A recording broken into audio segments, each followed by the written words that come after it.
Hello everybody, welcome to a really magical day, very exciting. Not been at all nervous, have you, Valerie? Counting the days. So I'd just like to introduce our poet, Valerie, before she reads her own favourite poem from the collection. So Valerie Valente discovered her love of writing when she was 9 years old. That was the year that she voraciously devoured Anne of Green Gables novels, and her primary school teacher encouraged her to write a story of her own. That pivotal story, entitled Veronica, a thinly disguised biographical account, may have gone missing, but its impact has never faded. At 11, Valerie wrote her first novel, in speech marks, a fantasy adventure story which she diligently produced upon a clunky old typewriter that her father had rescued from a rubbish pile. Her middle school English teacher was so impressed, she secured Valerie a scholarship for a one-on-one writing course with the local literary centre. Valerie's dreams of sharing her words with a larger audience were ignited. In high school, Valerie was involved with Student Literary Magazine.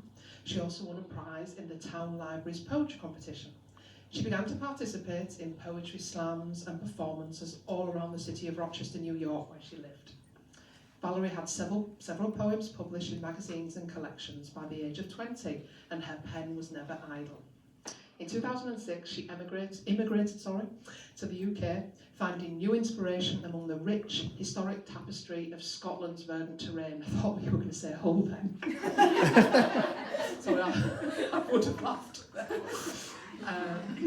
In 2015, living in Hull and a mum of two, Valerie was inspired to write her first children's book, Millie Loves the Autumn, followed by another story for children, The Fox and the Hedgehog, 1 year later. She became a regular attendee at the brilliant Women of Words, a local collective providing women with a welcoming space to present their writing aloud to others. And she returned to her poetry with a renewed passion. Valerie felt honoured when she was asked to perform some of her pieces on the poetry stage at Hull's Freedom Festival in 2017. She knew then that what she wanted more than anything else was to take her writing career even further. So as a 40th birthday present to herself, Valerie enrolled in a degree programme with the Open University, and in 2021 she received an honours BA in creative writing and literature.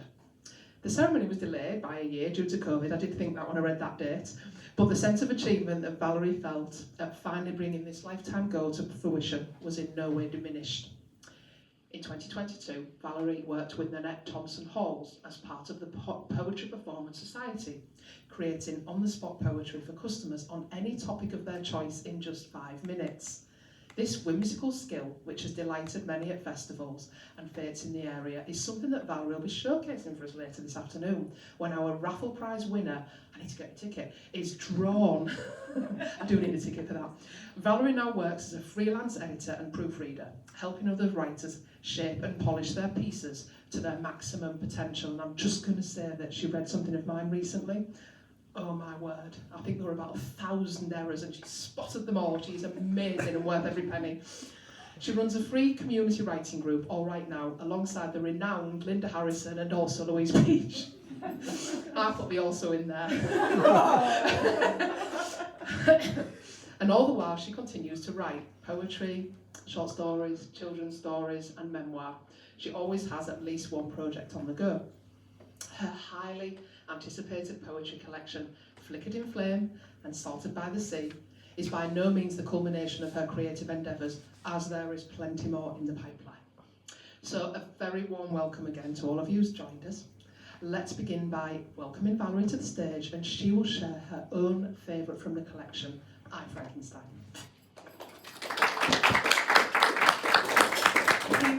Thank you so much. It's so lovely to see you all here today. Thank you for coming out to support me. So this is, as Louise said, my favorite in the collection, and it's entitled, I, Frankenstein. I have missed this, the weight of the pen in my hand, the way my fingers curl around its cylindrical form, my mind peaked and eager to decipher the trail of inky glyphs that flow from its tip, almost of their own accord. I have missed this dizzying thrall and longed for that rush of heady power which swiftly descends whenever I am wrapped within the mantle of creation.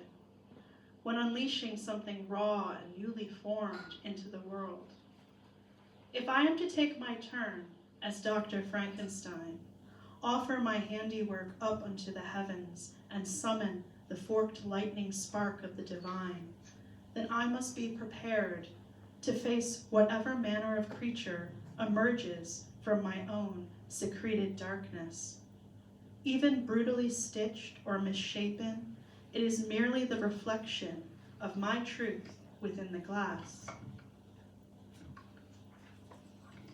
And now, fatefully loosed into the night, my issue shuffles towards the next horizon's dawn.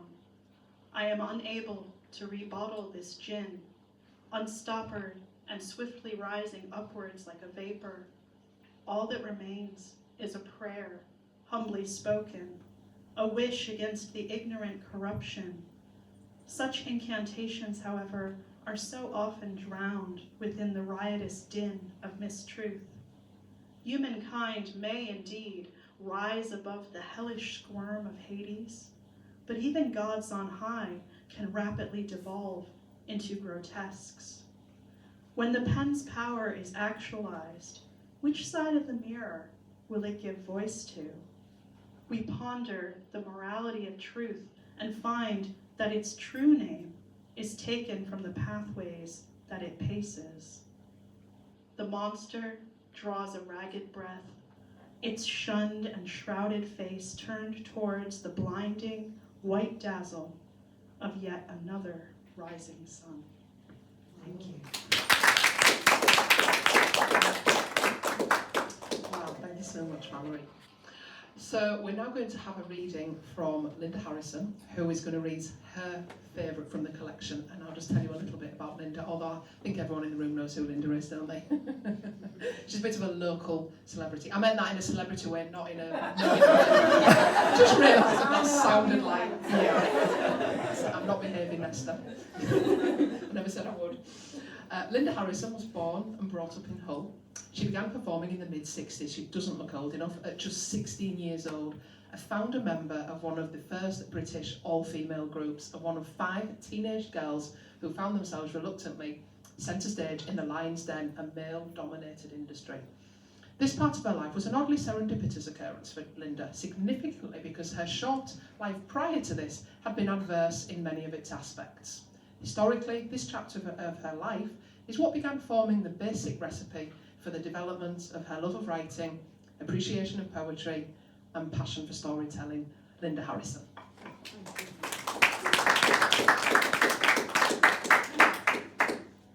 Thank you. Thank you. A legend in my own lunchtime. Thank you. My favourite poem, actually, I will get on with it. It was a poem that really resonated with me. Really resonated with me because when I was 45, I had an affair with a 23-year-old man. Yeah, and it's one of the things in my whole life that I will never ever regret, ever, as long as I live. It was one of the best things that happened to me in so many ways. Yeah, not just the one you're thinking of, but honestly, because I think at that time I was so I had split with my husband for a while, although I was still working with him, and we always worked very hard, and everything was work. It was all work, and this part of my life was wonderful. It had to come to an end, obviously, because he was getting younger and I was getting older. So it had to come to an end, and it just absolutely resonated with me. Okay, I hope I do it justice because it's a lovely poem. It's called Sun's Soul. I possessed an inner summer, though the cold battered my body, snow seeping through the skin. The warmth inside my soul was livened by your eyes, dancing spheres which probed my boundaries like frantic hands, searching. The sun shone from your depths, and you pulled me ever deeper to your caverns of subconscious, where we wrestled with desires long laid dormant in the dark, and we burned them. The smoke swirls rose like an offering to Eros, our passion born from gods. The embers darkened with our dissection, propelled apart by a swift punch of fear. Our merged and moulded spirit crumbled, and I went blind without your eyes. You held my breath for ransom, entombing all my secrets inside a stony glare. I still bear the bitter scars, a scorched remembrance, now vacated. Yet I retain the haunted memories of flame. I prance in the rubble of all that we were. Upon the bier of cyclic rebirth, we are sacrificial offerings to our own unmet desires. And still, we smoulder. Thank you.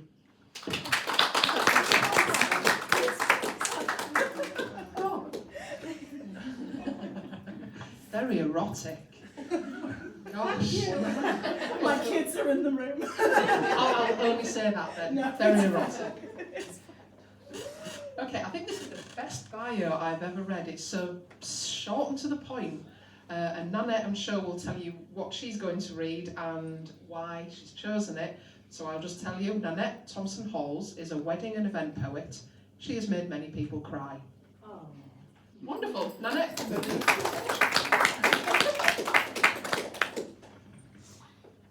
That's me, short and sweet.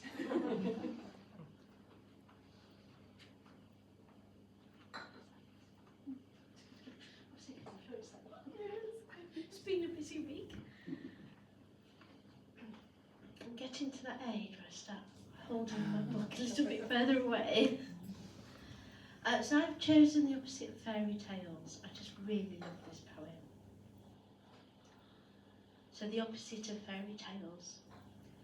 I could catch cries of blue jays and cram them in a jar, but the falcons that I long for fly too free. I could ride the tide of rivers, calmly carried by a dream, but the salty balms of ocean waves engulf me, and my heart expands with love's ache, dizzy views of the sublime. Yet there's no one here to hold me. Heavy emptiness is mine, keeping company with silence. Truth is painful to believe, so I inhale stale, warped wishes, though there's better air to breathe.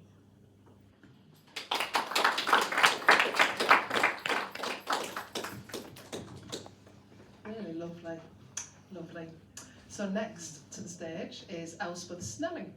And she's a poet based in Yorkshire. She likes to make the usual unusual and challenge things that are perceived as normal when they shouldn't be. She believes that poetry is an event in and of itself and places emphasis on the sensory experience within the body to create this. She was awarded the School of Humanities Prize for her creative writing degree from York St John University. Her work has appeared in Demeter's Garden, have I said that right? Anthology? Good. And the 2023 edition of Beyond the Walls. She has performed at the Cultural Exchanges Festival and was an invited speaker at Women of Words Week recently, which I saw, and it was wonderful. So, Elspeth. Hello, thank you for inviting me and for sharing your work with us. I chose Air Bubble to read, and I think as I was thinking about why I chose it is exactly what I wrote in my bio, that it kind of really connects on a sensory level, which I always enjoy in a poem, and I'm glad Nanette read the fairy tale one because I nearly chose that one. So when I saw you reading it, I was like, thank goodness. So, Air Bubble. I am frayed from all connection, an orphan sense awash with seaweed wrappings and driftwood splinters, a fingerprint, slow indent, in tide-washed, tarnished sand, a Mars hue of well-baked clay rings the edge of this rugged desolation. Rewind to when I numbly acquiesced. Rewind to that other version of me that came before.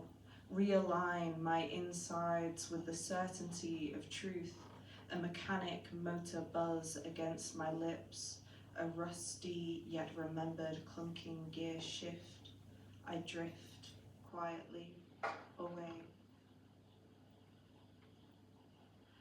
From the pointless, empty chatter, just a din that recedes. Like the foamy wash of sea, I smile inside, my mind smugly muffled, softly shuttered, remote and untouchable, just like the sky.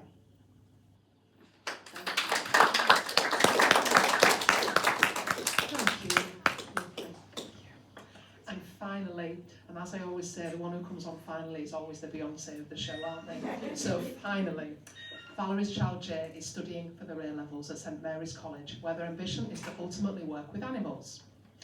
They enjoy photography, volunteering at the RSPCA, talking, walks in nature. They write horror, thriller-themed pieces, and their favourite author is Ginny Myers Zane.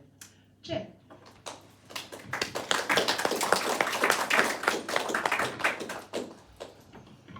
Thank you for inviting me to read today. I've been really happy seeing like my mum grow more confident in her work and just evolving as a person. Like this makes me really happy to see that her work has actually become into realization from like reading all those poems in this massive binder as a kid, just flicking through them for ages and ages. She's really got a collection there, so I'm sure you'll see another one of these. Anyway, I chose to read I Stood in Starlight. As from the bio you just heard, I have a great connection with nature and I love taking walks and just looking at the night sky and just like thinking about all the otherworldly like dimensions and planets and like other creatures out there. Like it really takes me by surprise at thinking what could be in the great beyond. So here I go. I stood in starlight. I stood in starlight one night, cast my eyes up to the sky, and sought to change the course of fate by willful thought alone. But I could never save you. No magic incantation or solemnly vowed pact could undo all you suffered, and perhaps the one I truly longed to rescue was myself. The incessant toll of a heart, so bitterly aching, relentless communion with anguish. Your spirit dimmed and body weakened, and I tried to stuff a lifetime's worth of sentiment into a space now grown unjustly short. I paced beneath the moon's light, searched for skies for shooting stars, and begged the heavenly depths to alter an unavoidable fate.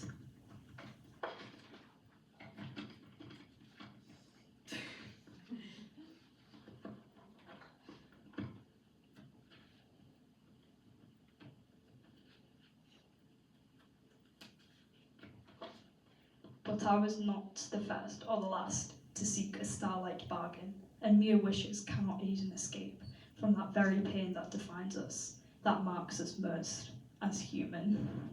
Thank you. Those pages are a real problem, aren't they? It's so nice to read from the proper book, isn't it? So thank you, readers, and thank you, audience. And while I'm asking Valerie some questions, you all need to come up with some because there will be an opportunity. So I expect everybody's hands to be up in about 15-20 minutes. So Valerie, first of all, is poetry, would you say, your favourite form? I definitely think it is the form that I will write in the most often, and I return to it again and again. I guess, yes. I guess if I had to be hard-pressed, I would say I am foremost a poet who sometimes dabbles in other forms like short stories. I have attempted novels over the years, but I've never really completed one. There's a lot of novels that have been started and never finished. But yeah, I do write short stories, and I do also enjoy writing a bit of memoir. But poetry is so accessible because it's a little time capsule, and you can fit that into anything that you're doing in life, even if you have a lot going on, I feel like poetry is just so easy to write on the go, to work on as and when. And so also my language tends to be a bit more flowery, a bit more, full of the metaphor and the simile, and that's just where my mind goes. And so I think it lends itself best to poetry. But in your short stories that I've read, they are poetic, aren't they? The ones that you've read aloud. So it feels like to me that you are a natural poet first of all, but you can write fiction and do the whole story arc thing. You can still do that. So what do you think stops you finishing these novels? Like, I'm curious about that. I think a lot of it is the time commitment and just being like, I know that you, for example, and other writers that I know set aside like blocks of time as if it's your full-time job to sit and write, and I actually admire that. I've not been so good at regimenting myself in that way, and it's not that I'm falling down like the TikTok, YouTube sort of pitfalls. It's not that at all. It's more, well, for me, it's more like I've got zillions of chores, like, oh, I should go hang the washing, I should go load the dishwasher. So I've recently taking my laptop to a cafe where you're forced to be away from all those distractions, and I think that does help. And it is possible that one of these days I'm going to nail that novel. Well, you and I and Linda had lunch recently, didn't we? And we discussed it, and you said how that had helped, because it does, doesn't it? Yeah, definitely. I mean, distractions are the worst, aren't they? But the cafe thing's a good idea. I suppose it's similar to going into an office where you're only allowed to write. You've just got to do that. Absolutely.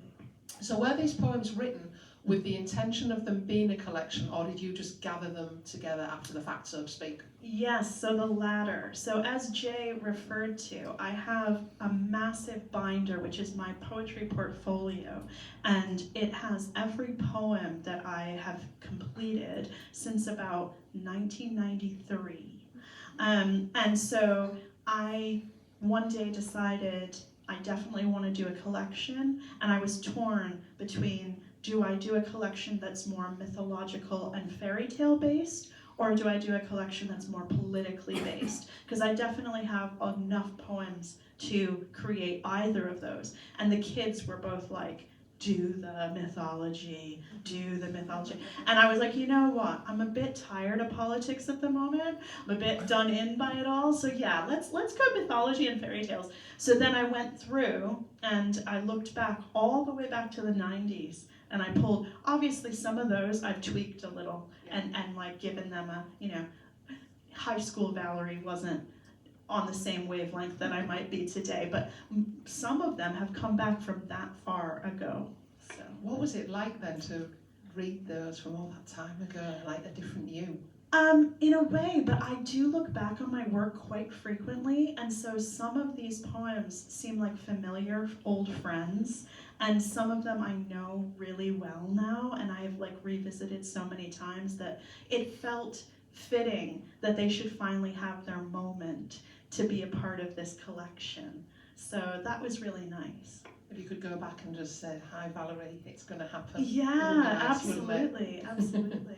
So I loved the simplicity of pawn, that's spelled P-A-W-N.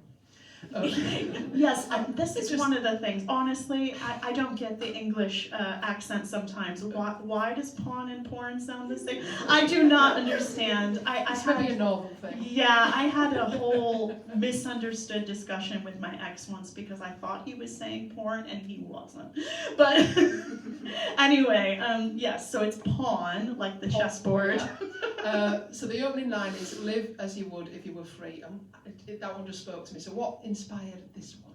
So this is one of those poems where the line that sets it off ends up not being what the poem is ultimately about. So the live as you were if you were free came from a place of having grown up in a kind of oppressive, controlling environment. That was an older poem, and so I had this idea of what if I could live as if I were free, but it kind of evolved into a much more politically kind of fueled idea where people are used as pawn pieces people that are used for a cause and discarded and used by others for further gain. And so that wasn't where it had originated from. I was thinking, wouldn't it be great if we lived every day as if we were completely free?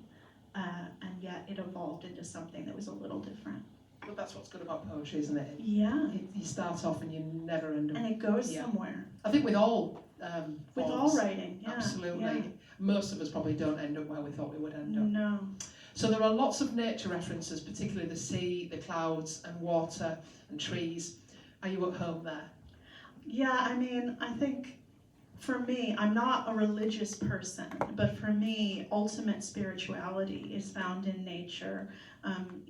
The closest I come to worship would be to be basking in nature, to be seeing the beautiful sights of the natural world. Trees are very important to me, particularly, and I think your soul becomes a bit sick if you don't spend time in nature. Now, having said that, I am a city mouse. I'm not a country mouse. I wouldn't do very well if I was living in a rural community because I don't drive. I want to be able to walk to, the post office, the shops, whatever. But at the same time, I need to take regular pilgrimages to parks and the seaside and just places to take it all in. I think it feeds our souls. I honestly do. Totally agree. You should come out to Ellerton because it's got all the facilities, but it's got the countryside within 10 minutes. Yeah, In 10 minutes you can be up a hill in woods, it does sound good. in silence, just birds, trees. Love And I totally agree about that's the closest thing to God in a way. Yeah, absolutely. It's where you feel spiritual. What is God, I suppose, nature. So I think my absolute favourite is a really lovely short one called As You Sleep, and to me it seems that it's just about watching an absolute loved one while they're asleep. It's so simple and so lovely, and dare I say who inspired that? I always It was a lover, but I think when you look at someone who is sleeping peacefully, especially I wish it had been written about one of my kids sleeping peacefully, but I think when you read it, you can apply it to anyone you've seen who is deep in sleep. There is an intimacy that you experience when you're watching a loved one sleep, and especially like a little baby or something. That intimacy and thinking, what are they seeing behind their eyelids? Where are they right now in their minds? It's such a lovely moment, and it's a one-sided connection because they're unaware of it, and it's like you're just secretly kind of adoring them in that moment, and it's just lovely. Yes, because they're kind of completely vulnerable, aren't they, at that moment? Yeah, exactly. So childhood also rears its head. Fairy Dust is a beautiful ode that was the one that was read earlier, was it? Yes. No, not Fairy Dust. not That fairy. was a different one. It was opposite of fairy tales. Fairy That's dust is more about a childhood experience. Yes. Yes, I took that in. Yes, Sorry, I'll start again that sentence. Fairy Dust is a beautiful ode to the freedom of imagination I feel when we are small, but we only have.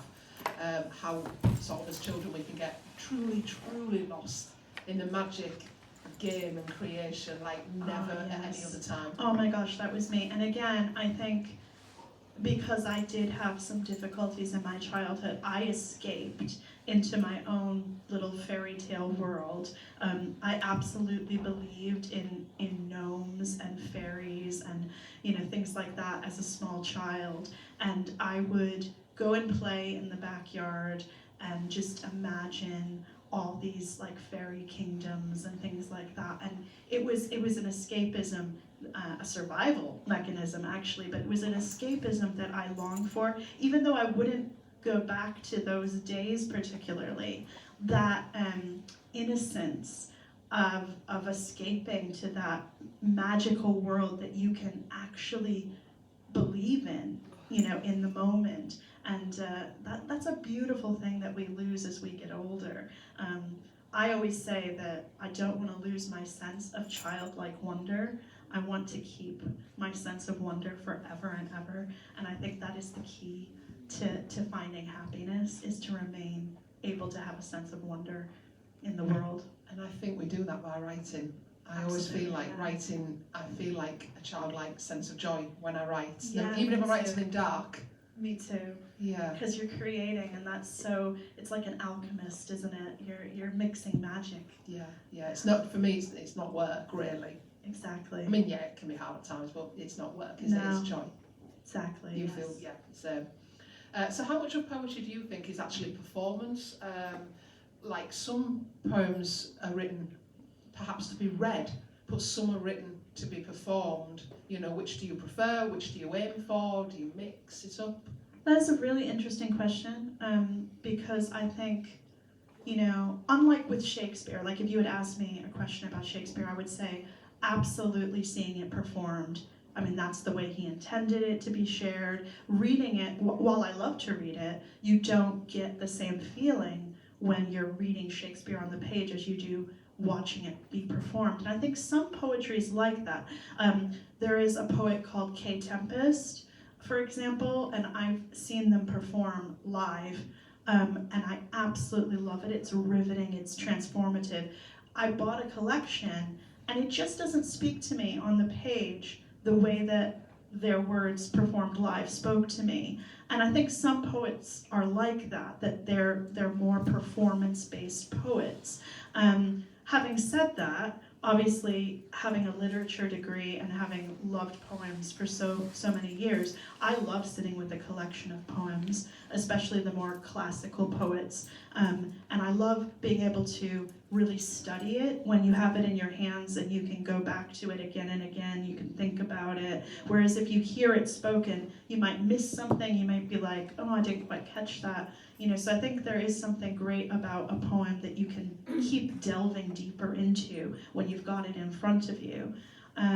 For myself, I more often share my poems just on the page. I do enjoy sharing performances like at Women of Words or when I used to do more poetry slams and things like that. But I think for my poetry, I've had a few people tell me for my poetry that it might be one of those that you'd like to take away and reread and really kind of ponder. So I just think it depends. We could call that private poetry, maybe. Yeah, private pondering. Yeah, private poetry. It's a good name for it. So I, Frankenstein, which you read, is your favourite. Have you got another favourite from the collection? I do. I don't know if I'm going to read it because I'm going to read one more at the end of the Q&A, but I haven't decided. So El Teida, which I wrote a couple years ago when my partner Brian and I were in Tenerife at the top of the mountain. That one is very special to me because I felt so Brian kept climbing the mountain. I was feeling a bit tired, and it was cold, and it was just like I didn't have it in me to keep trekking. So I stayed with a beautiful view about, I don't know, a quarter of the way left to go. I stayed and looked out at the view, and I started writing like mad. Like I just happened to have like a paper to hand, and I just started, and he went up trekking ahead. And I constructed this poem on the spot in front of this just gorgeous, breathtaking view. And it called to me to be something very mythological, to be something very ancient man. And so that's probably my second favorite in the collection. It's also the longest one in the collection. But they all have their little space, they all have their little personal space for me in my heart. So before I come to questions to the audience, what's next for you? What would you like to write next? Will there be another collection? Are you working on anything? So I absolutely have enough politically based poems that I could produce another collection like tomorrow with political poems. But I'm thinking rather than make that my next project, what I might do is put together a short story collection. I'm just thinking that maybe people who aren't as inclined to read poetry would enjoy some of my prose. Now, I don't know if you read the ones I've sent you recently. I know Linda did. They're quite dark. My stories tend to be quite dark, but that might be the connection. That it's a short story collection of sort of darker stories. So I would need to write a couple more if I was going to do that and put together a short story collection. And I think Jay and I were discussing this before. I think there needs to be more adult story collections. I know authors like Neil Gaiman, even Roald Dahl wrote a collection for adults. You know, I can think of a few people who write short stories, but there needs to be more short stories for adults. It's not just a kids genre. And so, yeah, I think that might be my next project, but I am continuing to work on a novel that is quite pesky and gives me a hard time. But one of these days, yeah, one of these days, I hope that I complete that. But in the meantime, probably short stories. If a novel's not pesky, it's not worth writing. Oh. It's got to be pesky. It's got to be challenging. That is good advice Yeah. from mentor Louise. Thank you. Okay. Has anyone got a question for Valerie? Yes. So through the collection, there are these photographs of kind of a visual art sculpture from kind of a lot from England and Scotland, but around the world, and I just wondered if you could tell us a bit about that. Oh, thank you for asking that. So when I was getting the collection together, I decided I didn't just want it to be just words on a page. I wanted to illustrate it somehow. And I actually love taking photos. I'm by no means a professional. I just use my phone. But I thought it would be lovely to put some of my own photos into it. And then I started to think all these lovely trips that ever since I've been with my partner Brian, we do travel quite a bit, and I've had all these wonderful experiences, and I was trying to think, how could I incorporate those or make a connection? And then I realized I've taken a lot of photos of statuary, just different kinds of statues all around the world, some at like art galleries, but some just around, like in gardens and on buildings and sort of gargoyles and all the like. And so I started thinking, actually, a lot of these kind of fit with the mythological theme, and some of them are of like gods and goddesses, or seem to fit that kind of classical, sort of like neoclassical sort of theme. So I just went through all my photos of different statues. It's really great because with the Google photo drive, you can just type in, statues, and it brings up every photo you've taken that includes a statue. It was really useful. And then I kind of chose some that would look okay in black and white, because I didn't want to make the collection cost an arm and a leg, and so I knew I was going to have to print it in black and white. And I actually love black and white photos, so I chose some that looked good in black and white, and kind of thought that it enhanced the poetry, and I hope it does. I hope it comes across that way. Thank you. Anybody else? Yes, my child Lila. What book character do you relate to in those? Oh, that is such a hard question, and I think you gave me a tip. You might ask that. I still haven't come to a conclusion. So this is going to be my sort of answer. I relate a lot to a protagonist. Sorry about that. I relate a lot to a protagonist who has difficulties in their young life, like a child character who has maybe reached adolescence and they're struggling a bit with their upbringing. I relate a lot to that kind of a character. I love a coming of age story. Absolutely adore a coming of age story, and I relate a lot to a coming of age story. But it's hard for me to pinpoint an exact character that I really relate to, but definitely that would be, and I think I'm drawn to a classical character. I'm drawn to, even though I would not have wanted to be a woman in the 1800s or early 1900s, I am drawn to those kinds of characters, and I know Lila also loves classic literature, and so, yeah, I think those types of, the Emily Bronte types of characters, the Jane Eyres, those types of people, I do relate to. Anybody else? Oh yes, please. I did have one, but I think you maybe partly answered it.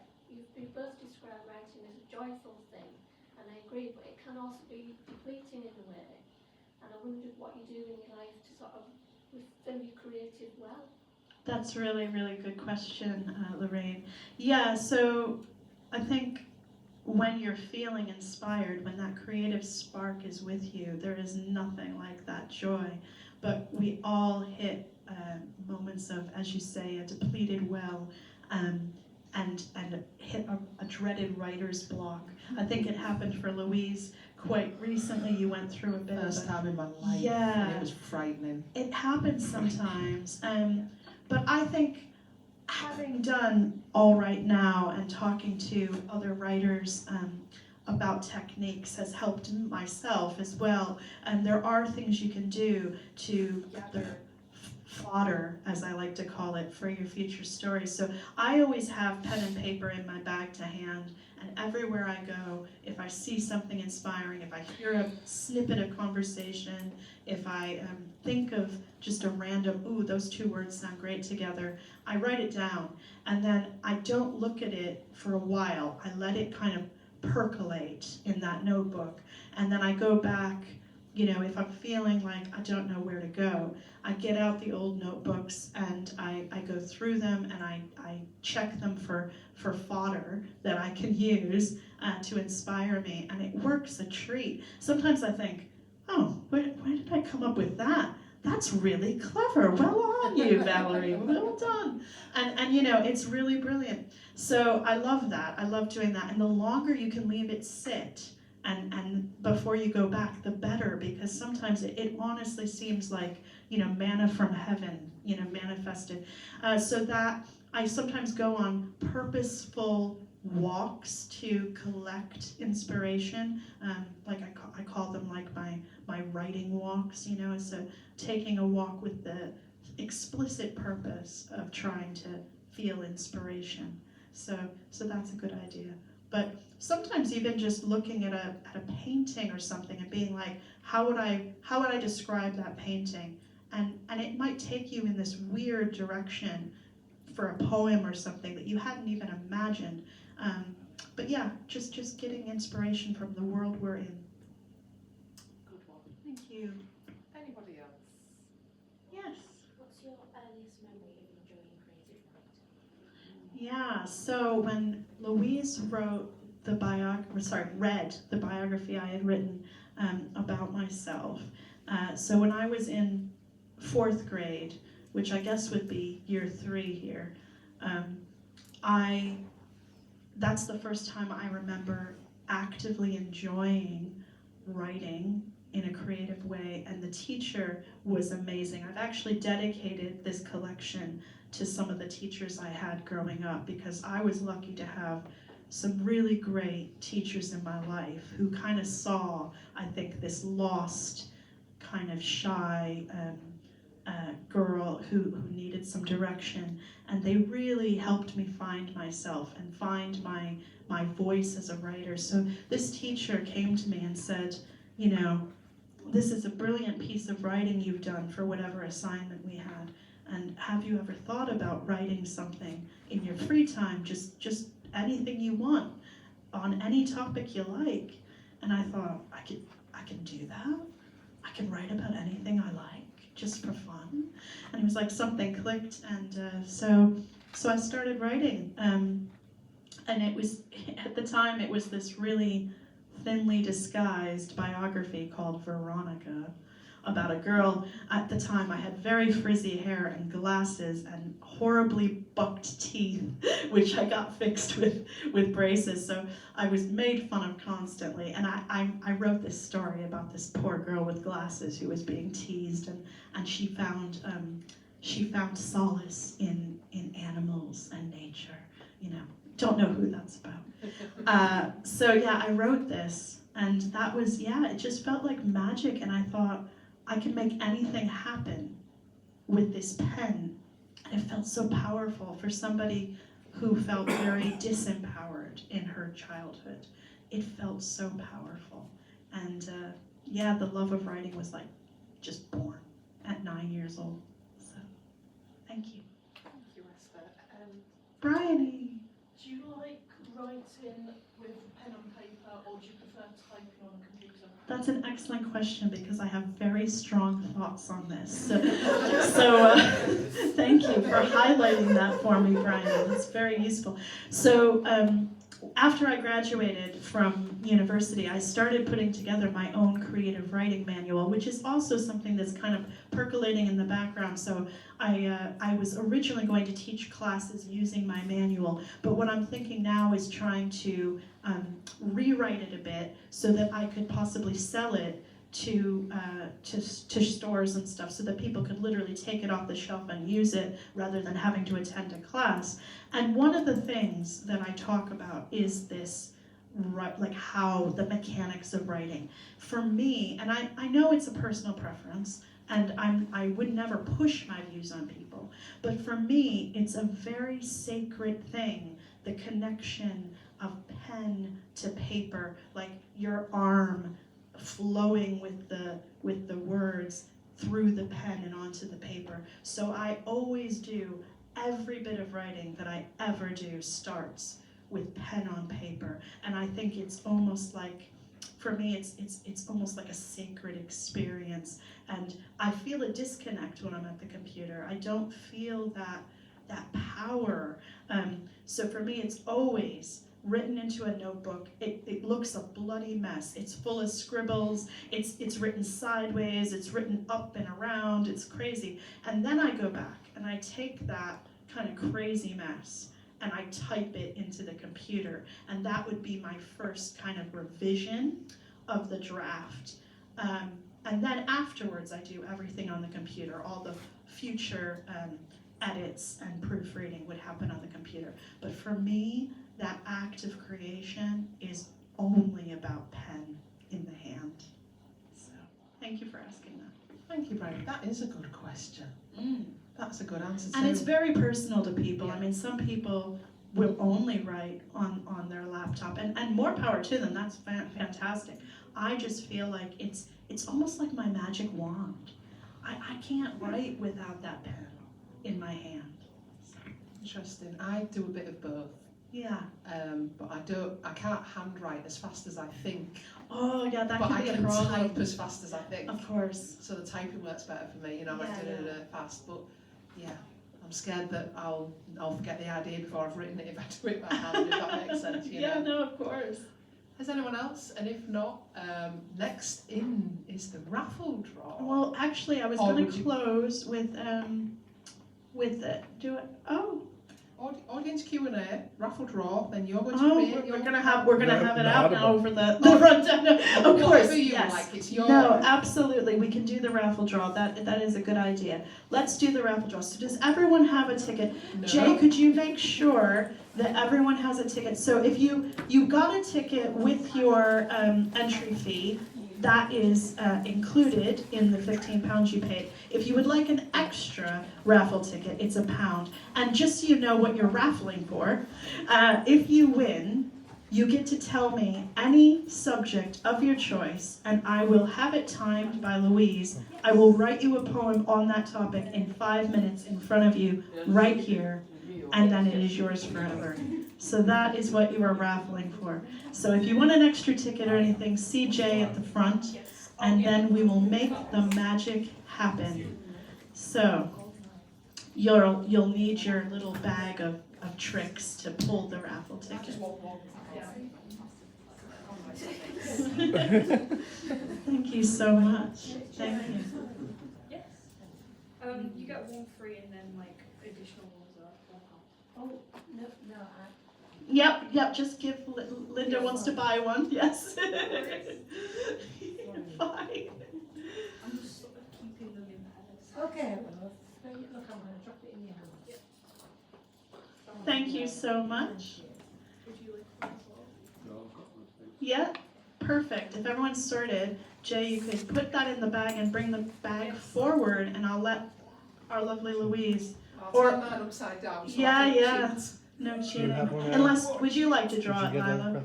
No, you're good. Okay, we'll let Louise draw. Should I put it in or? Yeah, you should. My daughter once drew a raffle on a flight to win a free flight, and she drew our ticket. But they let us have it because she didn't cheat, because she didn't No, know. of course. But It she drew our does ticket. feel a bit funny though when you draw your own. It feels a bit wrong. You're like, Well, you I can't, didn't can mean you? 'Cause you to. can't see them. Didn't mean to. All right, so have your tickets at the ready, and Louise will draw you. And Jay, could you bring me the notebook so I can get ready to write my poem on the I spot? won't start timing until you begin. Yeah, no, I need to. No, I need to looking have my anyway. notebook. Right, I've got one. Okay. And the winner is. Oh, I've got to go. Okay. You were Okay. almost there, whoever that was. 5, 3, 8, 2, 1, 0, 0, 3. It's Bryony! Lovely. So what topic would you like, my dear? I think you will have already done one. Do you have any poems on ducks? On ducks. Okay, well, Hang on. 5 minutes on the clock. Do you want me to count you down? 3, 2, 1, go.